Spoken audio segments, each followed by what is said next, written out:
প্রেমের জন্য নির্দিষ্ট কোনো বয়স বেঁধে দেওয়া নেই। প্রেমের আকর্ষণ বাঁধ দিয়েও রাখা যায় না। তাই যে কোনো বয়সেই আসতে পারে প্রেম। তবে সাধারণত তরুণ বয়সটাতেই প্রেমে পড়তে দেখা যায় বেশি। এ সময় ভালো লাগা থেকে ভালোবাসা, তারপর পরিণয় এবং বাকি জীবন একসঙ্গে কাটানো। প্রেমের ক্ষেত্রে দুজনের বয়সও কাছাকাছি হয়ে থাকে। দুজনের মধ্যে চিন্তা ভাবনার মিল থাকায় প্রেম আগায় দ্রুত গতিতেই। কিন্তু অনেক সময় দেখবেন দুজনের বয়সের বিস্তর ব্যবধান, কিন্তু প্রেমটা ঠিকই হয়ে যাচ্ছে।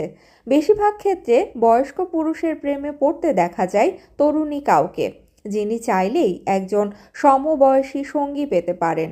সেই তরুণী কেন একজন বয়স্ক পুরুষের প্রেমে পড়েন? আসুন জেনে নেওয়া যাক। বয়স্ক পুরুষদের মধ্যে যথেষ্ট ম্যাচুরিটি থাকে আকর্ষণের জন্য, এটাই সবচেয়ে বড় কারণ। অল্প বয়সের ছেলেদের ম্যাচুরিটি বিষয়টি তেমন একটা থাকে না। এ কারণে তাদের সঙ্গে সম্পর্ক তেমন জমে ওঠে না।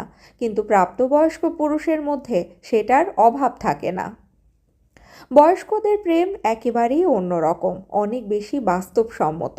ফলে সম্পর্কও টিকে থাকে।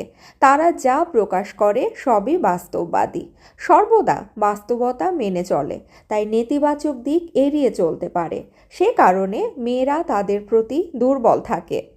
বয়স্ক পুরুষরা সঠিক সিদ্ধান্ত সহজেই নিতে পারে, যা অপ্রাপ্তবয়স্ক ছেলেরা পারে না। বয়স্ক পুরুষরা সব বিষয়ে বুঝে শুনে তারপর সিদ্ধান্ত নিতে পারেন, যে সিদ্ধান্তে ক্ষতি হওয়ার সম্ভাবনা থাকে না। আর সিদ্ধান্তটাও তেমনি যুক্তিবাদী।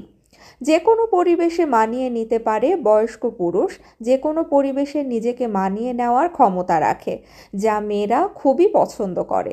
মেয়েরা চায় তার সঙ্গীকে নিয়ে যে পরিবেশেই যাক না কেন, যাতে সে বিরক্ত বোধ না করে।